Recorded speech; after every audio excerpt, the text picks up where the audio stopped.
ইমাম তাফতাজানি আলাইহি রাহমা, যিনি হুজুর গৌসে পাকের শেখ, জুনায়েদ বাগদাদির শেখ, শেখের উপরে তাবকায় পড়ে ইমাম তাফতাজানি আলাইহি রাহমা। বড় বড় কিতাব তেনার আমরা পড়িয়ে থাকি, যারা ওলামায়ে হাক্কানি আছেন তেনারা জানেন। তিনি এরকম কোনো কথা বুঝে আসতো না, এলেম বুঝে আসতো না।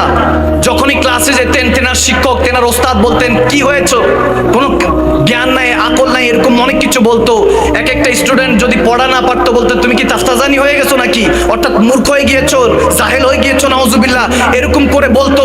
তাফতাজানি রহমতুল্লাহ আলাই তিনি সারা রাত কাঁদতেন, সারা দিন কিতাব খুলে বলতেন আল্লাহ আমি কোরআনের কথাগুলি বুঝতে চাই, হাদিসের কথাগুলি বুঝতে চাই, আমি তোমার নবীর গোলামি করতে চাই, আল্লাহ তোমার দ্বীন আমি বুঝতে চাই, শিখতে চাই, তোমার দ্বীনের তাবলীগ করতে চাই, আমাকে তৌফিক দাও। সারাক্ষণ কাঁদতো। প্রত্যেক দিন তাফতাজানি যখন ক্লাসরুমে হাজিরা দিতেন, তেনার শেখ, তেনার ওস্তাদ, টিচার তেনাকে অপমান করতেন। কি হয়েছে তোমার, আকলের মধ্যে কি, বেশি বেশি দুরূদ শরীফ পড়ো, এলমের মধ্যে বরকত আসবে, বিভিন্ন ভাবে বুঝাতো। কিন্তু এই ইমাম তাফতাজানি আলাইহি রাহমা এলেমের মধ্যে কোনো কথা ঢুকতেছে না, তিনি কাঁদতেন, সারা রাত কাঁদতেন। একদিন এরকম প্রত্যেক দিনের মতো একদিন পড়তেছেন আর কাঁদতেছেন। যখন হঠাৎ এরকম কাঁদছেন, তখন বাইরে থেকে দরজার মধ্যে টোকা পড়লো। টোকা পড়ার সাথে সাথে ইমাম তাফতাজানি বলতেছেন কে, বলতেছে ইমাম তাফতাজানি, হে তাফতাজানি আসো আমরা একটু বাইরে থেকে ঘুরে আসি। বলে না না, আমি আগে আল্লাহ বাইরে ঘোরাঘুরির জন্য বানাই নাই, আমাকে আল্লাহ আল্লাহ রাসূলের দ্বীন কায়েম করার জন্য বানিয়েছে। আমি এসেছি আল্লাহর দ্বীন কায়েম করতে, আমার হুজুরে পাকের মহব্বত, আহলে বায়াতের মহব্বত, সাহাবে রাসূলদের আদর্শ, ওলি আল্লাহদের হিকমত অন্তরে বান্দার অন্তরে পর্যন্ত পৌঁছে দিতে হবে। এটাই আমাদের কাজ। ফাদখুলি ফি ইবাদি ওয়াদখুলি জান্নাতি, তাহলে আমরা জান্নাতের হাকিকতে ওয়ারিশ হতে পারবো। চলে যান। আমি এখন পড়ছি, তখন কান্না করা শুরু করলো, আবার নক নক হলো। দরজার মধ্যে যখন টোকা পড়লো, বলে তাফতাজানি আসো না বাইরে থেকে ঘুরে আসি। বলে কেন বিরক্ত করছেন আমাকে, আপনি আমাকে বিরক্ত করেন না। যখন এরকম বলতে লাগলো, তৃতীয়বার নক নক হলো, দস্তক হলো।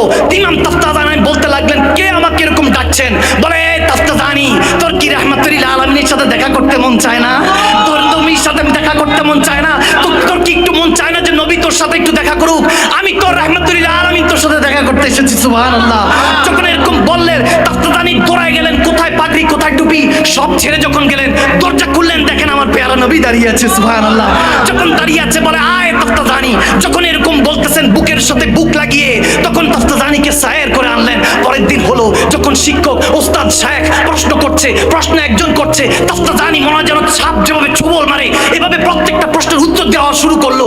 তখন শেখ অবাক হয়ে গেলেন, এ তাফতাজানি বছরকে বছর দেখছি তোর এলেম কখনো ঢুকে না, তোর মাথার মধ্যে এলেম থাকে না, আজকে কি হয়েছে বাবা, কেন এরকম এলেমের ভান্ডারি হয়ে গিয়েছে, মনে হচ্ছে এলেমের সমুদ্র পান করে এসেছিস, এটা কিভাবে হলো। বলে শেখ, ইয়া মুর্শিদ, ইয়া ওস্তাদ, ইয়া আজিমুশান বলি, আপনার কাছে এটা বলতে চাই, কিন্তু এটা একান্ত বলতে হবে। সবাইকে ছুটি দিয়ে দেওয়া হলো, সবাই চলে গেল। বলে শেখ আর মুরিদ একসাথে, কারণ ইউরুদি ওয়াজহু, গৌসে পাক বলেন তুমি যখন ইরাদা করলা আমি একজন শেখের মাধ্যমে, ইন্নাল্লাযীনা ইউবাইউনাকা ইন্নামা ইউবাইউনাল্লাহ, আমি যখন ওই শেখের মাধ্যমে বায়াতে রিদওয়ান কবুল করলাম, বায়াতে রাসূল কবুল করলাম, তখন আমি হাকিকত আল্লাহ আল্লাহ রাসূলের সাথে সম্পর্ক গড়ে ফেলেছি। এখন আমার জন্য আর আমার চিন্তা করতে হবে না, আমার জন্য চিন্তা করনেওয়ালা আল্লাহ আল্লাহ রাসূল আছে। যখন এরকম চিন্তা হয়ে যাবে, কারণ ওই দোয়া করনেওয়ালা আমার শেখ আছে, শেখকে একাকিত্ব ভাবে ডাকলেন। তখন ডেকে বলতেছেন হুজুর क्या बताऊं क्या हुआ था कल रात, एक ख्वाब देखा नहीं लेकिन हकीकत हो गया कल रात। আজ যখন গতকালকে রাতে আমি এরকম কান্না করছি, কি বলবো হুজুর কি হয়েছে। বলে কি হয়েছে তাফতাজানি। বলে যখন আমি কান্না করছি আমার দয়াল নবী আমার কাছে চলে এসেছেন। সুবহানাল্লাহ। হাকিকতে আমি আমার নবী জিয়ারত করেছি, যখন দেখে ফেলেছি ওই নবী সিনা টু সিনা আমার ইলম চলে এসেছে, তখন আমার মনে হয় নাই যে আমার নবী আমার কাছে এসেছে, মনে হইতেছে আলী তার রাসূলকে পেয়ে গিয়েছে। সুবহানাল্লাহ। বলতে বলতে ইমাম তাফতাজানি আলাইহি রহমান শেখ বলতে লাগলেন কাশ মে জাহিল হতা, কাশ মে জাহিল হতা। তখন তিনি আফসোস করতে লাগলেন যদি আমি জাহিল হতাম, আমি যদি নাদান হতাম, হয়তোবা আমার নবী আমার সাথে দেখা করতে আসতো। আরে বান্দা, আমরা কার জন্য করি, যারা আমাকে নাকে টিপ দিয়ে একদিন দাফন করে আসবে তার জন্য করছি। অথচ রব্বে করিম আমাদেরকে দেখেন, জানাজার ময়দানে যখন আপনি যাবেন আপনাকে আস্তে আস্তে নেওয়া হয়, কান বদল বদল করে নেওয়া হয়, দুরূদ শরীফ পড়তে পড়তে নেওয়া হয়। যে ইমাম সাহেবের পিছনে 5 ওয়াক্ত নামাজ, ঈদুল ফিতর, ঈদুল আযহা আদায় করতেন, তারাবি আদায় করতেন, সেই ইমাম সাহেবের সামনে রাখা হবে আপনাকে, সমস্ত বান্দার সামনে রাখা হবে আপনাকে আমাকে। ইমামগণরা বলেন যখন ছোটবেলা আপনি জন্ম নেন, আমি জন্ম নেই, আমরা নিয়েছি, তখন কানের মধ্যে ডান কানে আজান শোনানো হয়, যেটার আমরা জবাব কখনো দেওয়া হয় নাই। বলা হয় ওই আজানের নামাজটা হলো জানাজার নামাজ। ওই জানাজা যখন অনুষ্ঠিত হবে। দেখেন যে বান্দা যখন আপনাকে গোসল করানো হয়েছে, আস্তে আস্তে আপনাকে কাফন পরানো হবে। আপনরা তো এইভাবেই চলে যায়। যেদিন এই দুই হাতে আপনকে দাফন করবেন, ওদিন এই হাকিকতের কথাগুলি বুঝতে পারবেন। এই দুনিয়ার আপন জন আজকে আছে, কালকে নাই, কিন্তু দয়ার নবী, মায়ার নবী আপনা সদাই, সে রসুল আরবি দেখেন আমাদেরকে কি সম্মান দিয়েছে। আগে মুসলিম এবং মমিন শুধু নবী রাসূলদেরকে বলা হতো। যারা মমিন, যাদের উপর কিতাব নাজিল হয়েছে, তারা হলো এক একজন নবী, ওই মমিন বলা হতো। আর যারা তেনাদের থেকে খেলাফত পেয়েছেন, তেনারা সেই নবীদেরকে বলা হতো মুসলমান, তেনাদেরকে মাননেওয়ালা উম্মত আর বান্দা বলা হতো। এটা তো রাহমাতুল আলামিনের দয়া যে এখন সবাই আমরা মমিন মুসলমান বলতে পারছি। নবী রাসূলদের মাকামের কথাগুলি আমরা এখন বলতে পারছি। যখন আপনাকে জানাজা মাঠে রাখা হবে, আপনি তখন শুয়ে থাকবেন, দেখেন কত ইজ্জত আল্লাহ আপনাকে দিচ্ছে। তখন আপনাকে একবারে আপনাকে মাটি চাপা দিবে না, আপনাকে কবরে রাখবে, তাও বিসমিল্লাহ ওয়া আলা মিল্লাতি রাসূলিল্লাহ, রাসূলের পাকের মিল্লাতে রাখা হবে। দেখেন শেষ ভালো, দেখেন শেষ ভালো যার, সব ভালো তার। দেখেন শেষটা ওদিন আপনার জন্য রাহমাতুল আলামিন কবর অপেক্ষা করছে। আমার উম্মত কত কষ্ট পেয়েছে, জীবনে কেউ তার অন্তরের কথা বুঝে নাই। আজকে আমি নবীও যদি ছেড়ে যাই, কই যাব? হাদিস উঠিয়ে দেখেন কোন নবী রাসূলদের কবরের মধ্যে উম্মতের এই প্রশ্ন ব্যবস্থা ছিল না, শুধু মান রাব্বু কমা দিনুক ছিল। আমার নবী মেরাজ রজনীতে গিয়ে মান রাব্বু ওমা দিনুকের পরে মা কুনতা তাকুল ফি হাক্কি হাযা রাজুলান লি মুহাম্মাদি, আমার নবী প্রশ্ন নিয়ে এসেছেন, আল্লাহ আমার উম্মতগুলি কষ্ট থাকবে, আমাকে অন্তত ওই থাকার জায়গা দাও। আমার নবী সেই কবরে আনোয়ারে যায়, আপনাকে যখন রাখা হবে আস্তে আস্তে মাটি চাপা দিবে, একবারে চাপা দিবে না। এরপর খেজুর গাছ রাখা হয় যাতে আল্লাহ জিকির চলে। ওই নবী যখন আপনার পাশে থাকবে, তিরমিজি শরীফের মধ্যে এসেছে, আমার নবী যখন ওই অবস্থায় আপনাকে দেখবেন এবং উম্মতের ওই অবস্থায় যখন আপনাকে উঠানো হবে, মুনকার নাকির যখন উঠিয়ে বলবেন, বল মান রাব্বুক, তোর রব কে ছিল, ওমা দিনুক, দিন কি ছিল। এই অবস্থা আমাদের দিন। হয়তোবা নবীজি কত কষ্ট পান আমাদের এই অবস্থা হালগুলি দেখে। একটু যদি চিন্তা করেন, সেই রাহমাতুল আলামিন, সেই রব্বুল আলামিন আমাদেরকে কেন পয়দা করেছেন। আমরা তো এই দুনিয়ার নয়, আমরা শাস্তি স্বরূপ বাবা আদম হাওয়া এসেছি, আবার আমাদেরকে ওই শাস্তিকে মওকুফ করে জান্নাতে যাওয়ার কথা সেটা ভুলতে বসেছি। এখনো সময় আছে, ফিরে আসতে হবে। দেখেন আপনি যখন প্রশ্নের সম্মুখীন হবেন, বলবেন রবকে তো কখনো দেখি নাই, কিভাবে বলবো রব্বি আল্লাহ? যতই মুখস্থ করে যান আপনার মনে থাকবে না। ইন্টারভিউ হচ্ছে, ইন্টারভিউ টিকলেন, আপনাকে চাকরিতে ডাকা হবে, আপনাকে হাসরে ডাকা হবে। যখন ইন্টারভিউ টিকছেন না, তখন কি হবে? পাশে থেকে তিরমিজি শরীফে এসেছে, পাশে থেকে আমার নবী বলতে লাগবেন, বল রব্বি আল্লাহ। আমি তখন বলবো হ্যাঁ হ্যাঁ রব্বি আল্লাহ। এরপর মুনকার নাকির বলবো, বলুন ওমা দিনুক, আপনার দিন কি ছিল? আপনি ঘাবড়ে থাকবেন, দিনের তো কিছুই শিখি নাই, আর কাম আহকাম মানি নাই, মা বাবার ইজ্জত করি নাই, ইবাদত বান্দিগির মধ্যে ডুবে থাকি নাই, শুধু দুনিয়া ধারের মধ্যে ছিলাম। আসফালা সাফিলিন, নিকৃষ্ট দুনিয়া বলা হয়েছে, অথচ হাসানি তাকওয়িম, কত সুন্দর করে মালিক আমাদেরকে তৈরি করেছেন। শুনতে পাই, বলতে পাই, আমাদের ফিলিংস আছে, শেয়ার করতে পারি। আমরা তো একটা এমন হয়ে গিয়েছে, এখন একটা পশুকে আমরা হিসাব করি না, মানুষকে জবাই করে দেই। আমাদের থেকে দিন এমন ভাবে চলে যাচ্ছে যে দিনকে আমরা জঙ্গলে রেখে এসেছি, আবার ওই দিনকে আবাদ করতে হবে, ঘরে আনতে হবে। মসজিদ আর এখন ঘরের অবস্থা সেম টু সেম হয়ে গিয়েছে, মনে হচ্ছে যেন খোদার ঘর আর বান্দার ঘর সেম টু সেম। নাউজুবিল্লাহ, আমরা এখন এই অবস্থায় পৌঁছে গিয়েছি। ভাইয়ের আমার, এই সাজসজ্জা নয়, এই আলোকসজ্জা নয়, দিনের অন্তরকে আলোকিত করতে হবে। ওদিন যখন আপনি ঘাবড়ে থাকবেন, নবী বলবেন, বল দিন আল ইসলাম, তো দিন ইসলাম ছিল। আজকে এই সাইনচাই গাজীপুরের রাহমাতুল্লাহ আলাইহি রাদিয়াল্লাহু তাআলার দরবারে যদি আজকে একটা চোখের পানি ফোঁটা কবুল হয়ে যায়, এই আজকের একজনের কারণে পুরো কুমিল্লা শহর চেঞ্জ হয়ে যেতে পারে, বাংলাদেশ চেঞ্জ হয়ে যেতে পারে। তাদেরকে আমরা দেখেই দিতে পারি ওমর ইবনুল খাত্তাবের উত্তরসূরিরা এখনো জিন্দা আছে, শেখ আলীর উত্তরসূরিরা এখনো জিন্দা আছে। যতক্ষণ ধরে যদি এখন নতুন ইয়াজিদ হয়, তাহলে নতুন কারবালার এলান জিন্দা আছে।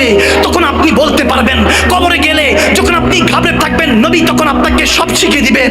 এরপরে আখিরি সওয়াল আসবে, বল মা কুনতা তাকুল ফি হাক্কি হাযা রাজুলান লি মুহাম্মাদি, বল এই যে তোকে এতক্ষণ ধরে বাঁচিয়ে দিয়েছে, তেনার সম্পর্কে কি আকীদা ছিল? মিম্বরে বসে তেনার গীবত করতি, তেনার ব্যাপারে ছোট করতি, নাউজুবিল্লাহ, তেনার আহলে বায়াতকে ছোট করতি, নাকি তেনাকে ভালোবেসে তেনার আহলে বায়াতকে ভালোবেসে ইয়া রাসূলুল্লাহ বলতি, ইয়া হাবিবাল্লাহ বলতি? বলুন না ইয়া রাসূলুল্লাহ, আরেকবার মুহাম্মদ বলুন না ইয়া হাবিবাল্লাহ। যখন আপনি এরকম বলতে থাকবেন, খোদার কসম করে বলছি, আমি মাকদুম সালমাদানি, যার কবজায় আমার রূহ আছে, যেই রব এখন পাঠিয়ে আজরাইল আলাইহিস সালাম পাঠিয়ে আমার রূহকে কবজ সহজ করতে পারেন, সেই রব্বে কারীমের কসম করে বলছি, লা ইলাহা ইল্লাল্লাহ মুহাম্মাদুর রাসূলুল্লাহ সাল্লাল্লাহু তাআলা আলাইহি ওয়াসাল্লাম, আমার নবীর কালমার কসম করে বলছি, মিথ্যাবাদীর উপরে জাহান্নাম ওয়াজিব হয়ে যাক। আমার নবী ওদিন বলবে, এই ফেরেশতারা তোরা কি বলছিস, আমি তার কি লাগি? আমি বলছি আমার আশিক হয়, গোলাম হয়, তাকে বেহেশতের নেয়ামত দিয়ে দে। সুবহানাল্লাহ। पशे मुर्दन फरिश्तों ने तलाशी ली तो क्या निकला, पशे मुर्दन फरिश्तों ने तलाशी ली तो क्या निकला, फकत गोशे टुकड़े से ख्याल मुस्तफा निकला। যখন আপনার অন্তরে ফেরেশতারা টাপ যখন ছানবিন করবে যে অন্তরের মধ্যে কি আছে দেখি, যদি ওই অন্তরের থেকে যদি নবীর খুশবু বের হয়, তেরি খুশবু মেরি চাদর, তেরা তেवर मेरा सेवर, तेरा शहबा मेरा मसलक, वरफाना लक जिक्रक, मैं अज़ल से हूँ प्यासा, ना हो खाली मेरा कासा, तेरा बारी तेरा बालक, वरफाना लक जिक्रक, मैं अज़ल से हूँ प्यासा, ना हो खाली मेरा कासा। सुभानअल्लाह। আমরা এই লেবাস পরে খিতাবাতের মধ্যে কত আলিশান কথাবার্তা বলছি, তারপরে তো যে সেই অবস্থা আমাদের, রাত গেই বাদ গেই, এই জন্য জুবানের মধ্যে আমাদের কথারও তাসির নাই, কিন্তু ভিতরে তো কাফের বসে আছে, জুবানের তাসির হবে কিভাবে? মাইকে উঠে, স্টেজে উঠে, সোশ্যাল মিডিয়া আছে, এগুলো তো এখন ফিতনা। উঠে উঠে আমরা যা ইচ্ছা তা বলছি, ইয়াজিদকে রহমাতুল্লাহ আলাইহি বলছি, নাউজুবিল্লাহ, আস্তাগফিরুল্লাহুল আযীম, আস্তাগফিরুল্লাহুল আযীম, আউযু বিল্লাহি মিনাশ শাইতানির রাজীম। আল্লাহ আমাদেরকে হেফাজত করুক। সেই বদবখত ইয়াজিদ সম্পর্কে দেওবন্দ ঘরানার আলেমদের কিতাব উঠিয়ে দেখুন, আশরাফ আলী থানভী সাহেবের কিতাব উঠিয়ে দেখুন, তারা বলছে ইয়াজিদ পলিদ বদবখত বলে সম্বোধন করেছেন। আপনাদের আকাবিরিনরা বলেছেন বদবখত পলিদ, আর আপনারা রাহমাতুল্লাহ আলাইহি বলছেন নাউজুবিল্লাহ।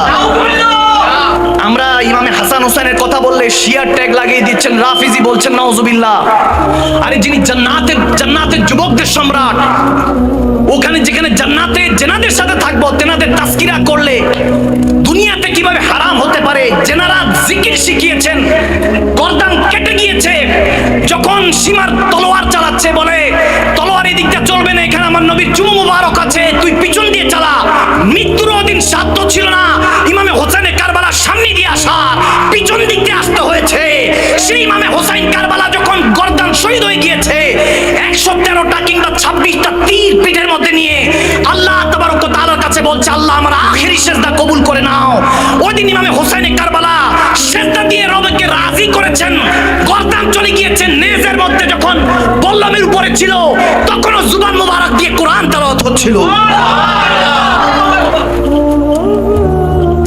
कत्ले हुसैन मरगे यजीद है, इस्लाम जिंदा होता है हर करबला के बाद। सुभान अल्लाह बोलेन ना। সেই ইমামে হুসাইনে কারবালা জেনাদের সম্পর্কে আমরা এখন ঠিকমতো অবগত নয়, আমাদেরকে জানতে হবে আল ইলমু নূরুন ওয়াল কুফরু যুলমাতুন। ইলম শিখুন, জ্ঞান শিখুন, কোরআন শোনার আলো দিয়ে দিলকে মুনাওয়ার করুন, জুবান দিয়ে যা বলবেন রব্বে করিম তাই কবুল করতে থাকবে।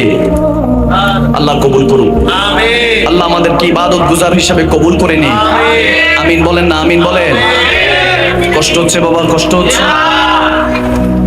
আমি একটু হাকিকত বুঝাবার চেষ্টা করছি, শুধু টাকা পয়সা, নারী, গাড়ি, বাড়ি এগুলোর মধ্যে পড়ে থাকলে হবে না। আবার নারীদেরকে ছোট করা যাবে না, এটাও নাউজুবিল্লাহ সুম্মা মাআযাল্লাহ আমাদের খেয়াল রাখতে হবে। মা বোনদেরকে আমরা এখন খুব ছোট পরিসরে দেখি, আমরা যা ইচ্ছা তা কমেন্টস করি, যা ইচ্ছা তা বলতে থাকি, এগুলো থেকে নিজেকে হেফাজত করতে হবে। কাফুল লিসান, জুবানটাকে খামোশ রাখবেন। মনে রাখবেন, এই যে মানুষের খামির তৈরি করা হয়েছে, এটা তো আমি না, আমার ভিতরে আমি যেটা, ওটা তো আল্লাহ তাবারক ওয়া তাআলা হুজুরে পাক জানেন যে আমার ভিতরে কি আছে। এটা তো খোলস, এখান থেকে যখন রূহ বের হয়ে যাবে, এটা তো মা বাবা নাম দিয়েছে, মাদানী শাহ মাকদুম শাহ মাদানী, আপনার নাম, আমার নাম আব্দুল্লাহ, আব্দুল গনি, যত নাম আছে সব তো মা বাবা দিয়েছে। আপনার আমার নাম রব্বে করিম কি রেখেছেন সেই হিসাব তো আমরা ভুলে গিয়েছি। আলাস্তু বিরাব্বিকুম ক্বালু বালা বলে এসেছিলাম, ভুলে গিয়েছি। ইমামে হুসাইনে কারবালা, শহীদে কারবালা, শাহেনশাহে ইশক, তিনি আমাদেরকে জিন্দেগি যাপন করা শিখিয়েছেন। তাওয়াক্কুলতুল্লাহ রাসূল হুজুরে পাকের উপর, আল্লাহর উপর ভরসা করা শিখিয়েছেন। নিজস্ব গিয়েছেন, চাইলে যিনি তেনার সর্দারিতে সমস্ত অলি গৌস কুতুবরা থাকবেন। উনি চাইলে আরে খাজেগানের তো দেওবন্দের আলেম, সমস্ত মাযহাবের যত ইমামরা আছেন, যত তাফারুক আছে অন্যান্য ঘরানার, সবাই এক কথায় মানে খাজেগান খাজা মাইনুদ্দিন চিশতি আজমিরি সেঞ্জিরি আলাইহি রাহমা, 90 লক্ষ যিনি বেদিনকে কলমা পড়িয়ে মুসলমান বানিয়েছেন, তিনি আনা সাগরের পানিকে ডাক দিয়েছেন, লোটায় চলে এসেছে। পৃথ্বীরাজ চৌহান যখন তেনাকে কষ্ট দিচ্ছেন, আর খাজা মাইনুদ্দিন চিশতি আজমিরি সেঞ্জিরি তিনি হলেন ইমামে হোসেনের আওলাদের আওলাদের আওলাদের আওলাদের আওলাদের আওলাদের কত আওলাদের পরে তিনি, তেনার হুকুমে যদি এরকম অবস্থায় সমস্ত ইমামরা মানেন যে তেনার হুকুমে ওই আনা সাগরের পানি লোটায় চলে এসেছে, যদি খাজা গরিবে নওয়াজ এই পানিকে ডাক দিয়ে লোটায় আনতে পারে, তো ইমামে হোসাইন কারবালা ফুরাত নদীর তীরে কেন ওদিন পিপাসার্থী ছিলেন? আপনি এখনো হাকিকত বুঝতে পারেন নাই। যেনার যদি ইমামে হোসেন কারবালার হিসাব বুঝতে চান, তাহলে আবাও আজদাদে চলে যান, তেনাদের দাদা পরদাদা ইব্রাহিম আলাইহিস সালাম, ইসমাইল আলাইহিস সালামের ওই জবিউল্লাহর অবস্থাতে চলে যান। যখন ইসমাইল জবিউল্লাহকে আল্লাহ তাবারক ওয়া তাআলার হুকুমে ইব্রাহিম আলাইহিস সালাম কুরবানি করবেন, ওই অবস্থা থেকে দুম্বা পাঠিয়ে দিয়েছেন, ছুরি থেকে আল্লাহ হেফাজত করলেন ইসমাইল আলাইহিস সালামকে, যেটার জন্য এখনো বান্দা ঈদুল আজহা, কোরবানির ঈদ, কোরবানির আবার ঈদ হয় কিভাবে, কোরবানি আবার খুশি হয় কিভাবে, এখনো বুঝেন নাই? ওদিন ইসমাইল জবিউল্লাহকে রব্বে করিম তলোয়ার থেকে হেফাজত করে যখন বাঁচিয়ে নিলেন, এখানে ইমামে হোসাইন কারবালার ক্ষেত্রে কেন তলোয়ার চালিয়ে দিলেন? দুটার হিসাব বুঝতে হবে। একটা হলো সাবর, একটা হলো ইমতিহান, আরেকটা হলো ইস্তেকামত। সাবরে ইমতিহান আর ইস্তেকামতে ইমতিহান, দুইটার পার্থক্য আলাদা। এই পার্থক্য যতক্ষণ পর্যন্ত বুঝবেন না, আপনার কাছে এই দুনিয়াদারি ঘোর এক ধান্দার মতো লাগবে। যতক্ষণ পর্যন্ত আপনার কাছে পয়সা টয়সা আছে, টাকা পড়ি আছে, আপনার জেসিমে ভাঁজ পড়ে নাই, টাকায় ভাঁজ পড়ে নাই, ততক্ষণ পর্যন্ত আপনার সমস্ত গুণগান চলবে। যখন ভাঁজ পড়ে যাবে, বিছানায় পড়ে যাবেন, আর আপনাকে কেউ স্মরণ করবে না, আপনাকে মনে করবে না, আপনার কি ছিলেন কি আছেন কিছু দেখবে না। ওই ইমামে হোসাইন কারবালা আমাদেরকে সেই দিনে ওই কারবালার ময়দানে এই শিক্ষা দিয়েছেন যে বুঝে নাও, ইসমাইল জবিউল্লাহর ক্ষেত্রে তলোয়ার আল্লাহ চালানো না, আর এখানে ইমামে হোসাইন কারবালার ক্ষেত্রে কেন তলোয়ার চালানো হলো? পার্থক্য শুধু এটাই, ওদিন পেশানি মুবারকে ইসমাইল জবিউল্লাহর পেশানি মুবারকে নূরে মুহাম্মাদি ছিল, সেজন্য আল্লাহ হেফাজত করেছেন। আর এখানে ইমামে হোসেনের কাছে দ্বীনে মুহাম্মাদি ছিল, এই জন্য কোরবানি করে বাঁচিয়ে দিয়েছেন। সুবহানাল্লাহ।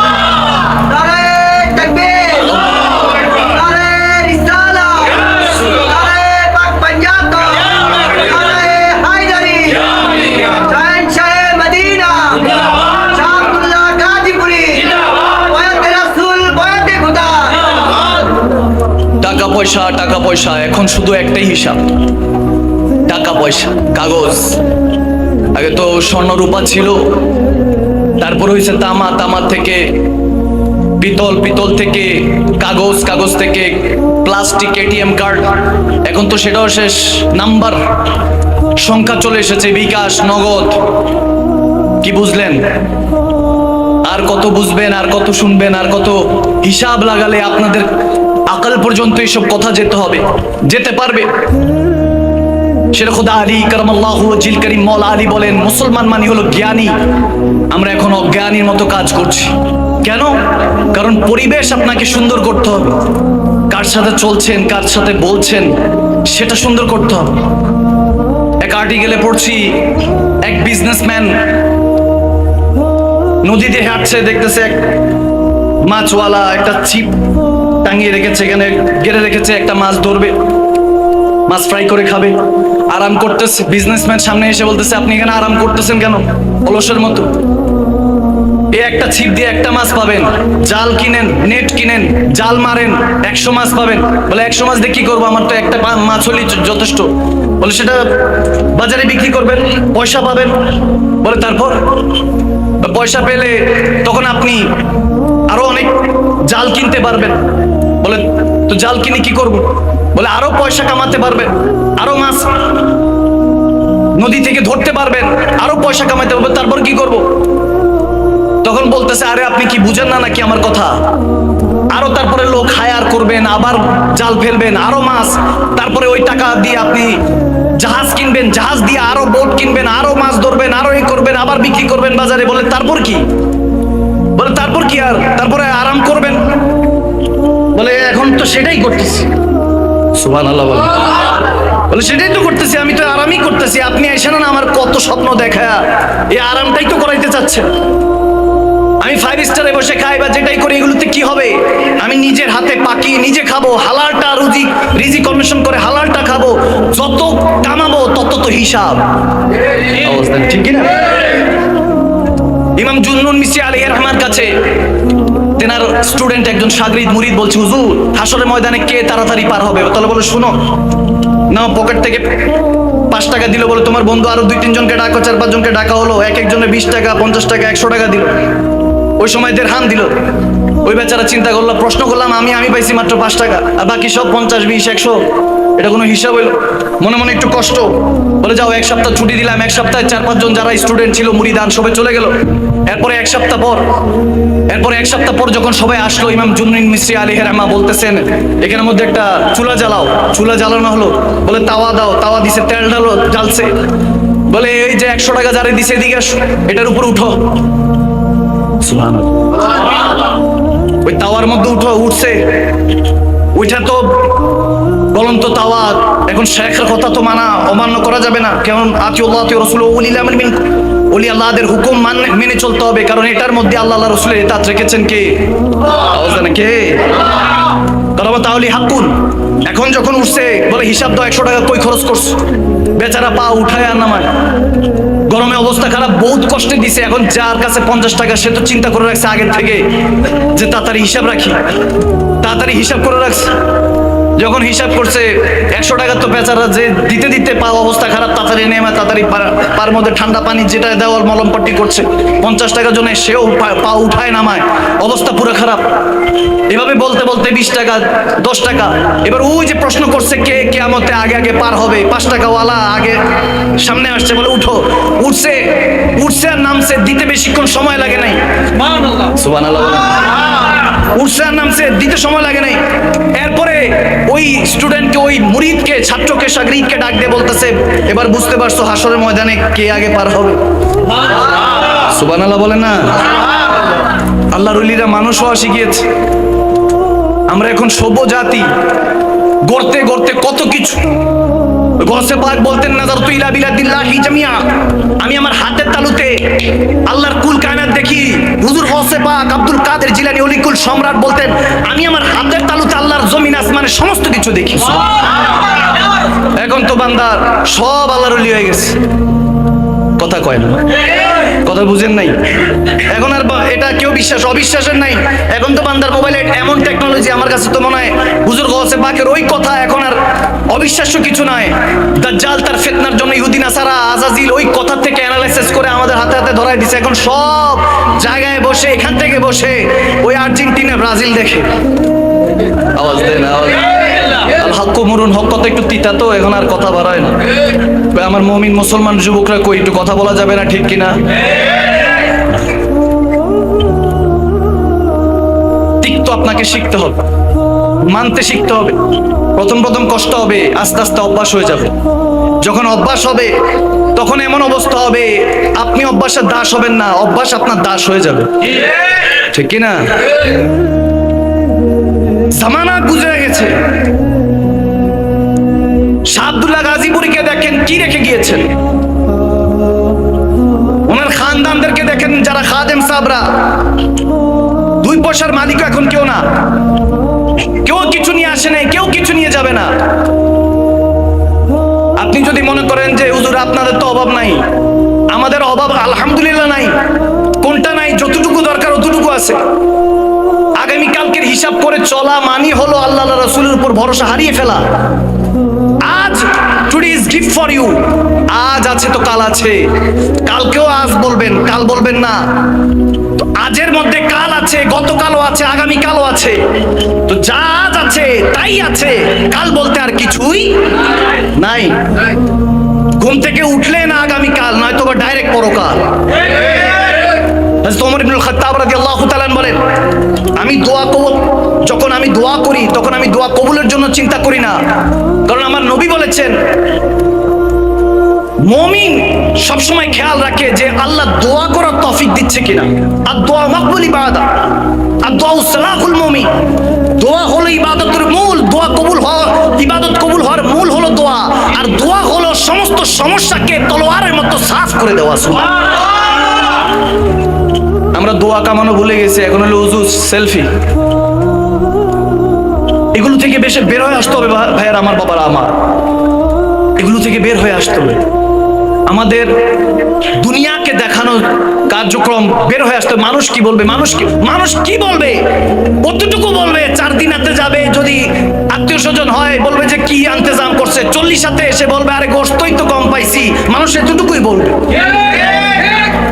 এর চেয়ে বেশি মানুষ কিছু বলবে না। হায়রে মানুষ রঙিন ফানুস দম ফুরাইলে, তবুও তো ভাই কারোরই নাই একটুখানি হুশ। হায়রে মানুষ রঙিন ফানুস, মান আছে কিন্তু হুশ নাই, বেহুশ চলতেছে ফিরতেছে। সকালবেলা উঠবে, কাজ আছে, খুব ব্যস্ত। ওই যে বললাম আল্লাহ ঘুম থেকে উঠাইলে না, ঘুম থেকে উঠালে। আনাস বিন মালিক রাদিয়াল্লাহু তাআলা বলছেন, তিনি বলছেন আমরা দয়াল নবীর সামনে এইভাবে বসে আছি, দুই একটা কথা বলছি। হযরত আমর বিন মালিকও ছিলেন। আনাস বিন মালিক রাদিয়াল্লাহু তাআলা বুখারী হাদিস বলছেন, নবী যেভাবে শিখাচ্ছেন, হঠাৎ করে দস্তক হলো দরজার মধ্যে।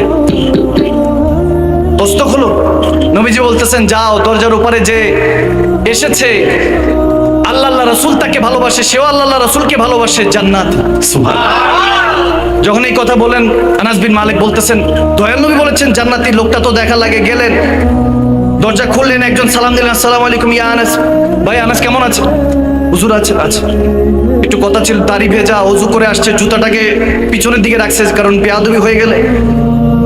ইজাজত নিল, নবীজির সাথে দেখা হলো, সালাতু সালাম হলো, কথা হলো, মাসলা মাসাল হাল হলো, চলে গেল।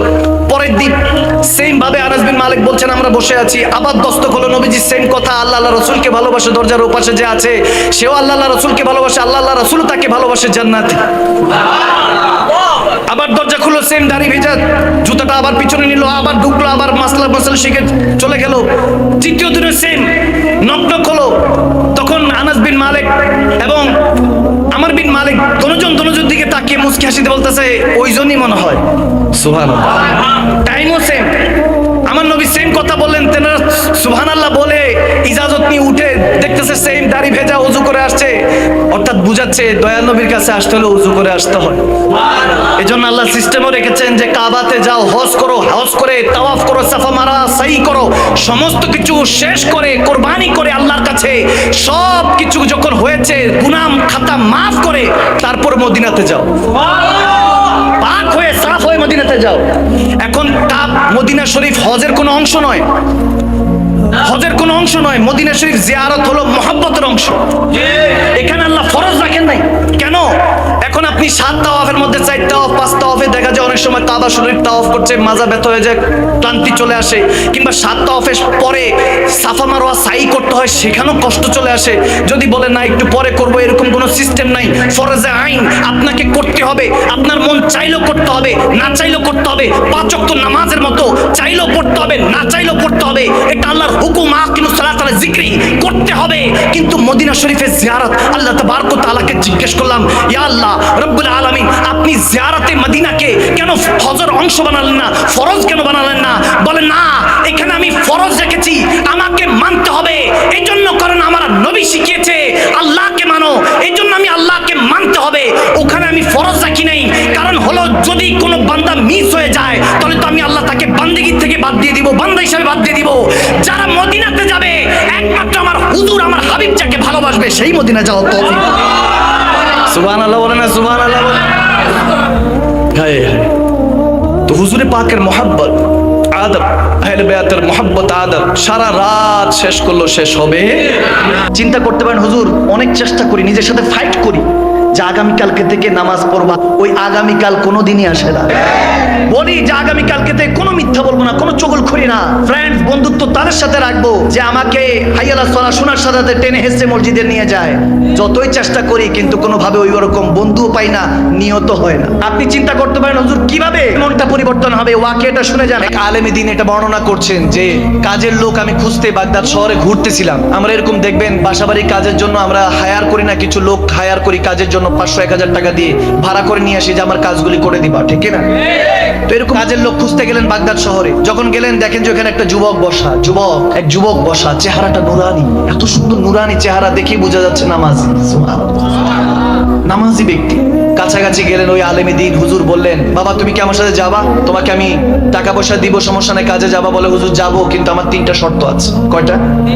3টা শর্ত। বলে সবাই কাজের জন্য 4 দিরহাম নেয়, আমি 3 দিরহাম নিব। সুবহানাল্লাহ।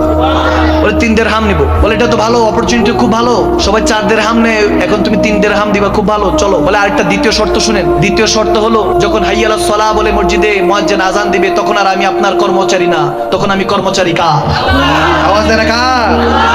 থার্ড ওয়ান, বলে 3য় নাম্বার শর্ত হলো আমাকে কোনো প্রশ্ন করা যাবে না, আমি আপনার কোনো প্রশ্নের উত্তর দিব না। বলে ঠিক আছে, মালিক দেয় শর্ত, তুমি দিছো শর্ত, কর্মচারী হই, সমস্যা নাই। ইন্টারেস্টিং ক্যারেক্টার নিয়ে গেল, কাজ করতেছে, সারাদিন কাজ করতেছে। দেখে অন্যান্য কাজওয়ালারা যখন কাজ করে, দেখবেন যে মাঝে মাঝে সিপাইকে একটু সুকটান দিতে থাকে, চা খেতে থাকে, অথচ সে কিন্তু মুআহাদা করেছে, চুক্তিবদ্ধ হয়েছে যে 1000 টাকার বিনিময়ে তিনি তেনার কাজটা 6-7 ঘন্টা করবে, কিন্তু এই 6-7 ঘন্টার মধ্যে দেখা যায় 1 ঘন্টা ফাঁকি দেয়, বাকি 5 ঘন্টা করে। তো ওই যুবক এরকম ছিল না, পরেজগার। ওই যুবক কাজ করতে করতে জোহরের আজান পড়লো, চলে যাচ্ছে। ওই হুজুরের সাহেবজাদা ছিল, ছেলে ছিল, তিনি বলতে, এই ভাই আপনি কোথায় যান? কাজ শেষ করেন। বলে কাজ তো করে দিয়েছি। মারহাবা। যখন বলে যে করে দিয়েছি, আমার এখন আর আপনার কর্মচারী না, আপনার বাপের কর্মচারী না, আমি আপনার বাবাকে বলে দিয়েছি যখন হাইয়া আলাস সালাহ বলে মুয়াজ্জিন আজান দিবে, আমি কর্মচারী কার? আওয়াজ দেন না কার? চলে গেল, নামাজ পড়ে আবার আসলো, কাজটা শেষ। এখন যখন বেতন নিতে আসছে, বলে হুজুর 3 দিরহাম দেন। এখন হুজুর 3 দিরহাম দিচ্ছে। যখন 3 দিরহাম দিল, বলে বাবা একটা প্রশ্ন, তোমার নাম কি? তখন বলতেছে, হুজুর 3য় নাম্বার শর্তের কথা মনে আছে, বলছি নো কোশ্চেনস, কোনো প্রশ্ন করা যাবে না। চলে গেল যুবক।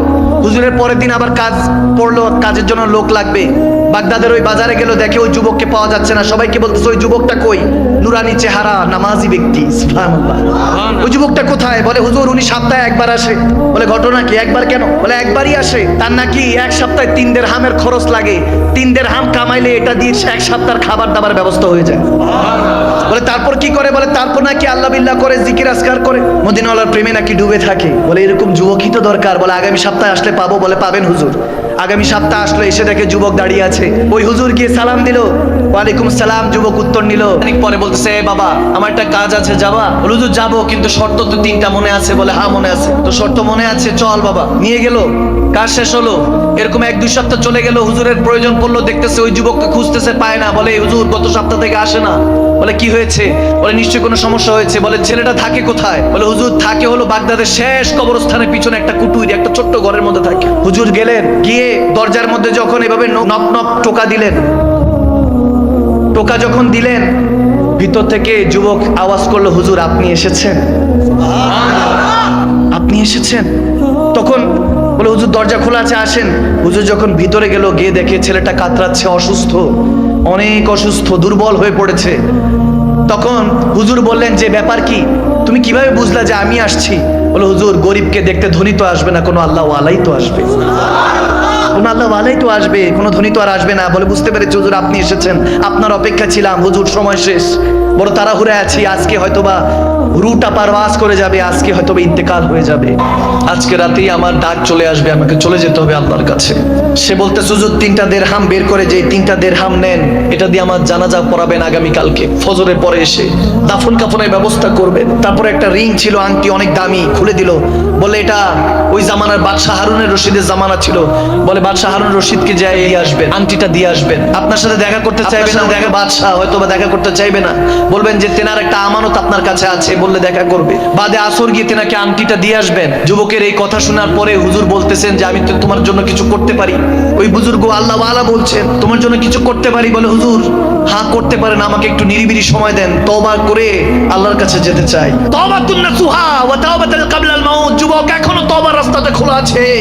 আর এই মৃত্যুগুলি দেখো কত সুন্দর, নিজের দাফন কাফনের ব্যবস্থা করে যাচ্ছে। হুজুর কাছে বলল, হুজুর আমাকে একটু সময় দেন, তওবার রাস্তা খুব কম, সময় কম, আমি আল্লাহর কাছে মাপ চাইতে চাই, আল্লাহর কাছে ক্ষমা চাইতে চাই। ওই যুবকের হয়তো গুনাহও নেই, ক্ষমা চাচ্ছে আল্লাহর কাছে। যখন কান্নাকাটি করছেন, বলে হুজুর আমাকে নিরিবিলি সময় দেন। হুজুর বের হয়ে গেল। বের হয়ে রাতের বেলা উনি কাতরাচ্ছেন, বিছানা এই প্রান্ত থেকে ওই প্রান্ত, চোখে দিয়ে পানি পড়ছে। ওই যুবকের কথাগুলি মনে পড়ছে, যে এত ইমানদার যুবক, আমলদার যুবক চলে যাবে, কষ্টে তেনার বুকটা ভারাক্রান্ত হৃদয় হয়ে আছে। তিনি চিন্তা করতে করতে ফজরের আজান পড়লো, নামাজ পড়ে দৌড়ায় গেলেন। দৌড়ায় গিয়ে যখন ওই যুবকের বাসার মধ্যে, ঘরের মধ্যে দরজাটার মধ্যে হাত রাখলেন, দেখে যে দরজাটা খোলা, অটোমেটিক খুলে গেল। একটা সুঘ্রাণ, একটা সুগন্ধি इस्तेकबाल জানাচ্ছে, ওয়েলকাম জানাচ্ছে হুজুরকে। सुभान एक खुशबू आती थी और मैं भटकता जाता था, रेशमी हवा थी और मैं तकता जाता था, जब तेरी गली आया सच तभी नजर आया, मुझ में ही वो खुशबू थी जो तुमने दिलवाया।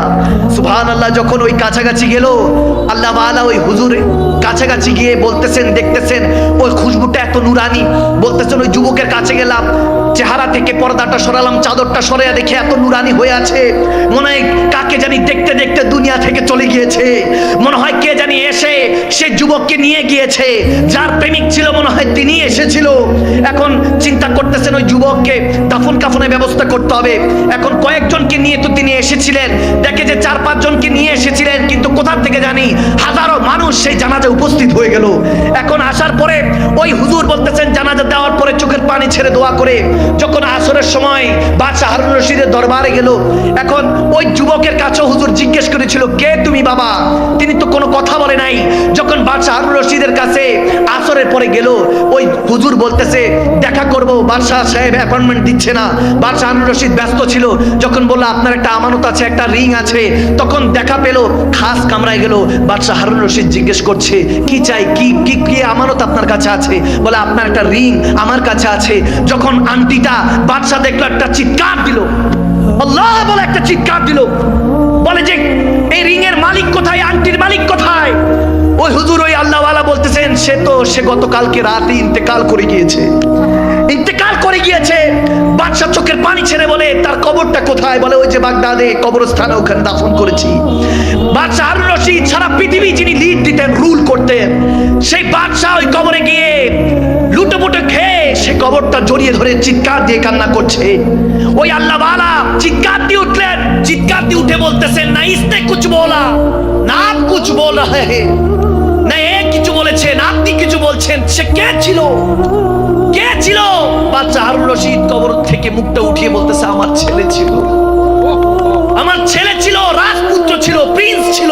ওই আল্লাহ ওয়ালা চিৎকার দিয়ে বলেন, কি বলেন হুজুর? আপনার ছেলে দিন মজুর ছিল, 3 দিরহামের উপরে কাজ করত। যুবক, এই হেদায়েতের কথাগুলি আর বেশি দিন নেই। দেখেন বয়োজ্যেষ্ঠ ওলামায়ে কেরাম এখন আর স্টেজ উঠে না, কারণ মানুষ হবে না। আমরা ভুলে ভরা জিন্দেগি কি শিখাবো আপনাদেরকে?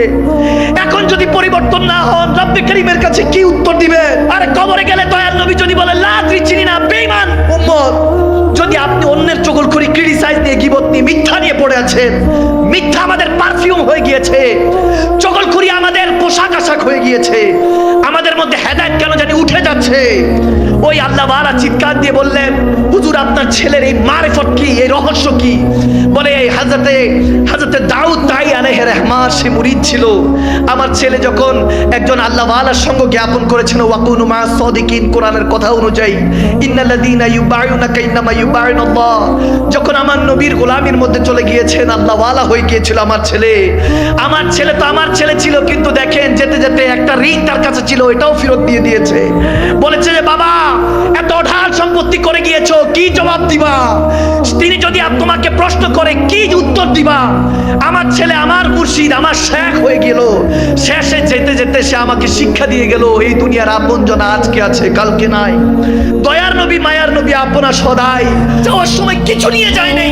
ভাইয়ের আমার, তখন বাদশা হারুন রশিদ বলছে, ছিল তো আমার ছেলে, কিন্তু আমাকে এমন শিক্ষা দিয়ে গেল যে বাবা এমন দুনিয়া সাম্রাজ্য করেছো, কি হিসাব দিবা? সে মালিক যখন হিসাবের জন্য তোমাকে ধরবে, কি হিসাব দিবা? কয়টার হিসাব দিবা? বাদশা হারুন রশিদ বলছে যে আমার ছেলে আমার প্রিয় মুর্শিদ হয়ে গিয়েছে, আমার শেখ হয়ে গিয়েছে, যেতে যেতে আমাকে শিখিয়ে গিয়েছে এই দুনিয়া ফানি, এই দুনিয়া কোনো কিছুই চিরস্থায়ী নয়। ওই যুবকের কথা একটাবার স্মরণ করুন। যুবক, আপনার কি বলছি, এই কথাগুলি আর কতদিন চলবে আমি জানি না, এখনো সময় আছে। তওবাতুন নাসুহা ওয়া তওবাতুল ক্বাবলাল মাউত, মৃত্যুর আগে তওবা করে ফিরে আসুন। এমন হতে পারে কবরে যেতে দেরি হবে না। আমার নবী যখন আসবে, মান রাব্বুক ওয়া মা দীনুক মা কুনতা তাকুলু ফি হাক্কি রাজুলান লিমুহাম্মাদি, যখন 3টা প্রশ্ন মুনকার নাকির করবে, বুখারীতে এসেছে একটা প্রশ্ন, মা কুনতা তাকুলু ফি হাক্কি রাজুলান লিমুহাম্মাদি, জিজ্ঞাসা করা হবে তোমার সামনে বসা এই মুস্তাফা মুহাম্মদ আরবি কে, বলো তাকুলু কি বলতে? নিজের মতো বলেছো না ইয়া রাসূলুল্লাহ বলেছো?